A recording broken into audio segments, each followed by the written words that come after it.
Hello everybody, Hellcrex here, and welcome to another Mercenary Thoughts from the Inner Sphere, episode 281. Well, today we're going to be talking about the Brutus Assault Tank.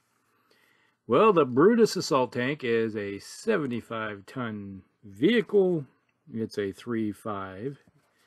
And for moving, it has 16 heatsinks and carries around 136 points of armor, which eventually, if you can throw some ferrofibrous armor on there, that might be a good addition. But when it came out, it didn't have that. So, but in this era, when you're looking at the 3058, yeah, throw some ferrofibrous on it. Give it some more armor. Now, weapon systems. We have 2 large lasers in the turret. We have an LRM-20 in the turret. And then with 3 tons of ammo in the body, we have an SRM-6, or actually 2 SRM-6 on the front slope with a ton of ammo to go with them. And then we have an SRM-2 with a ton of ammo on the front slope. All right. So, my first thoughts when I ever see this vehicle, I was like, oh, well, it's overheat synced. Because you got 2 large lasers that are being used up for heatsink. So it's tossed 6 more heatsinks. There are 6 tons wrapped up to get you an extra 8 points of damage. So when you think about it, they could probably put 2 LRM-20s on board this thing instead of the extra large laser. That's just what popped in my head right there. It's just the first time I ever read that, I'm like, well, okay, I'm fine with the one large laser, but yeah, you're wrapping a lot of tonnage up into something that sucks up a lot of heat sinks. It's not giving you any more bang for your buck. Now, the LRM-20 gives you the capability of doing some indirect fire. Okay, that's not bad. You have a couple of SRM-6s on the front slope, so you got to be pointing towards your enemy. I'm not sure if one of those might have been beneficial being a turret. So there's that. And you only got 1 ton of ammo to go with that. So yeah, you get 7 and 8. So you could double up for 7 turns. If you're still around after 7 turns, you get 1 more shot, and then those bays are clicking. Dry. And then we have that SRM-2. Okay, that just screams to me, this is what you use for loading up with Infernos. So that gives you some capability for anti-infantry work. Because everything else is just going to go do minimum amount of damage against infantry. So, and being a 3.5 mover, yes, this thing could work good in a city or open terrain. It's slow, so it's more geared towards being in the city, but, you know, at least on paved surfaces, they get a little bit more mobility. But,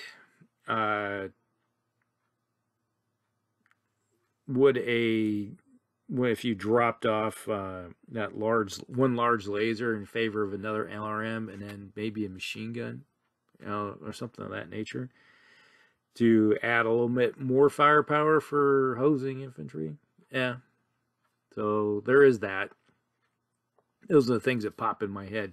So basically, you know, it's kind of falls into the same categories like your von Luckner, your demolishers. It's the same speed, really slow, gets around, trundling along. But it does have capability of reaching out and doing some damage. When you think about it, the damage output at a little bit of range is a lot better sometimes when you think of, let's say, like the Demolisher, which is a little bit heavier. You know, it has those 2 AC-20s, but, you know, you got a limited range with only 9. So the amount of damage this thing possibly could put out before they get into range transversely. So, yeah, the damage output might be a little bit better with the Brutus versus, let's say, a Demolisher. Now, Von Luckner, on the other hand, well, that's another story because it has that AC-20. It has missiles and all that fun stuff to go with it. So you kind of like look at both those vehicles and compare them together. It's like both of them are like an onion with multiple layers of rings of firepower. So when it comes to that, the Brutus does have the capability of dishing out damage at long range, medium range, and short range when it comes to the range bands.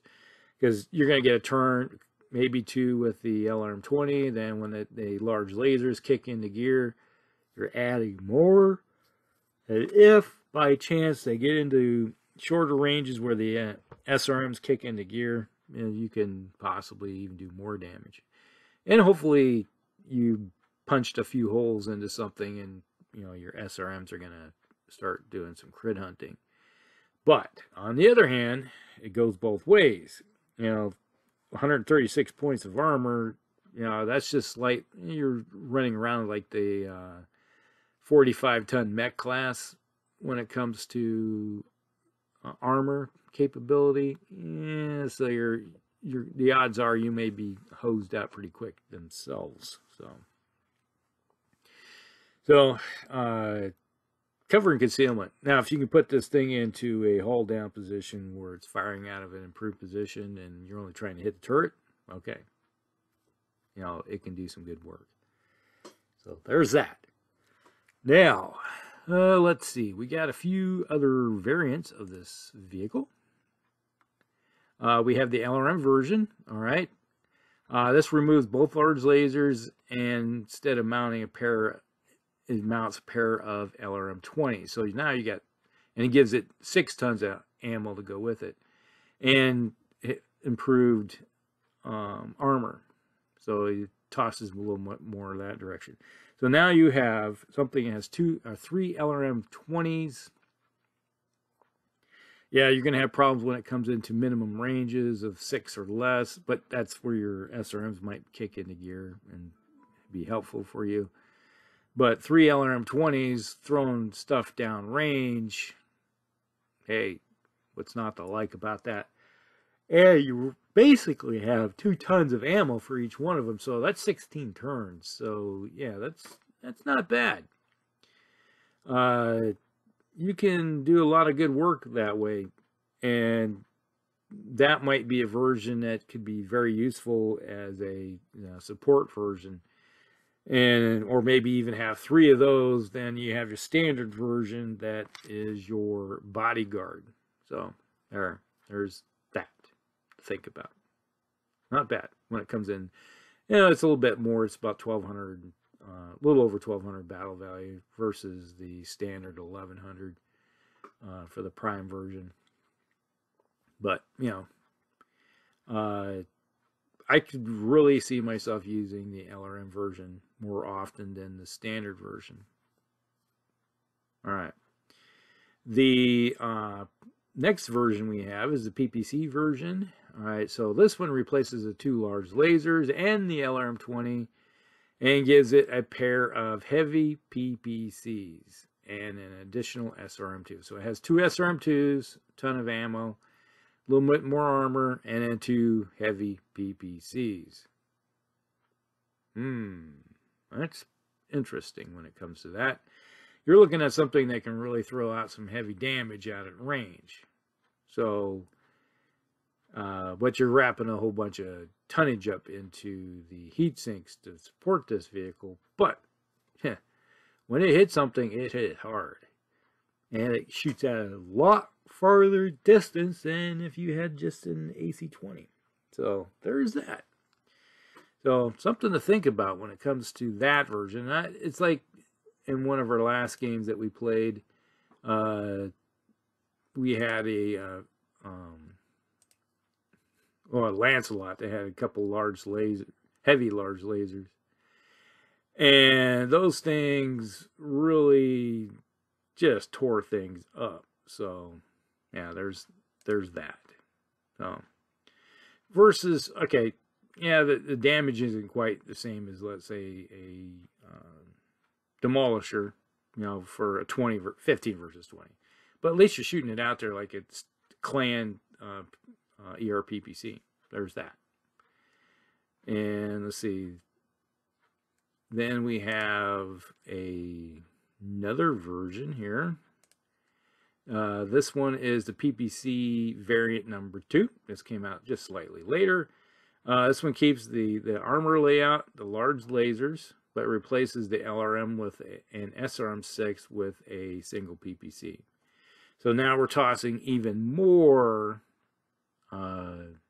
heat sinks onto this vehicle to take up the extra 10 points that you're going to be dishing out to 18. So, yeah, not great. Now, what if you just for thoughts that go through my head, if you took the one with the two heavy PPCs and just replace them with 2 standard PPCs and gave you the tonnage saved, maybe go with getting some more SRMs, to keep your SRMs. That's something to look at. But with this version, it's like you no longer have the LRMs, the SRM6. You get the single PPC. It does have 4 SRM2 racks and 1 ton of ammo. So that either kind of limits you to standard shooting, or if you wanted to have an Inferno version, it's either or. But the battle value is less than 1,000, so it goes down. I just don't see myself using that one very often. But even though it can do some decent damage out there a little bit, but I think I'd rather keep the LRM-20 instead and the SRMs instead of adding another PPC, because the average roll I always have with an LRM-20 is usually 12, somewhere in there. So that's still 12 damage. I know it's not blocked up in a single hit of 10, and it's spread out a bit, but you're still on the average doing a little bit more damage versus just the PPC. And then when they get in close, you got that SRM that's going to do a lot more damage. And then you got crit hunting with that. So there's that. All right. Okay, then we have the HPPC, heavy PPC version. So basically it replaces the lasers, heavy lasers or large lasers, with a heavy PPC. This allows the vehicle to take part in a C3 network. So, yeah, now you have a C3 slave on board. So everything else is the same, but you downgrade the 2 large lasers to a single heavy PPC, and then you're saving just a wee bit when it comes to just basically a ton. And that goes towards your C3 slave. Now, that comes in almost 1,200 battle value. So it's a little bit more expensive, but, you're doing a little bit. Well, it's only 1 point less damage. Okay. Instead of firing 2 large lasers, you're firing a single heavy PPC. But with the heavies, there's a little bit of drawback with that, with heavy weapons. So when it comes to it. Now, I have looked at, this is one of the versions I've worked with before, is replacing the 2 large lasers with a pair of snub nose PPCs. So there's an option. And you have to downgrade your LRM, but to like an LRM-15 to make up for the extra tonnage. And then you put ferrofibrous armor on board to upgrade the armor output. So there's that version. And so that's pretty much it when it comes to the Brutus. Sky's kind of limit. It's a vehicle. It has a fusion reactor, so you got the 10 free heat sinks. So there's nothing wrong with upgrading, to at least a PPC.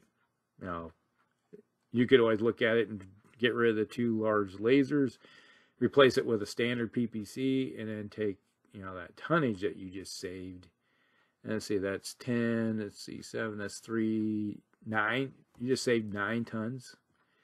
by replacing the 2 large lasers with a PPC, and maybe think about adding shorter range weapons, you know, more, or even 9. You could always think about taking the the LRM-20, downgrade it to a 15, and add another 15, and then share the ammo, and then add another upgrade the SRM-2 to SRM-6. So there are some options with this thing to play around with when it comes to managing that heat and energy output. So I always like getting to 10, you know, heat output, or just slightly over it. Like if you get into later era, you know, replace the 2 large lasers with an ER large laser or ER PPC. You know, it's like whatever it may be. So you can play around with it. So that is the Brutus in a nutshell. Not a bad tank, not a great tank. It has some capabilities that can be used in a game for many different types of options or missions. And not necessarily a go-to, but it can be used to good effect. All right, that's it. That's the Brutus. Hope you guys like it. Like and subscribe, share with your friends, and we'll see you in the next one. Hellcracks out.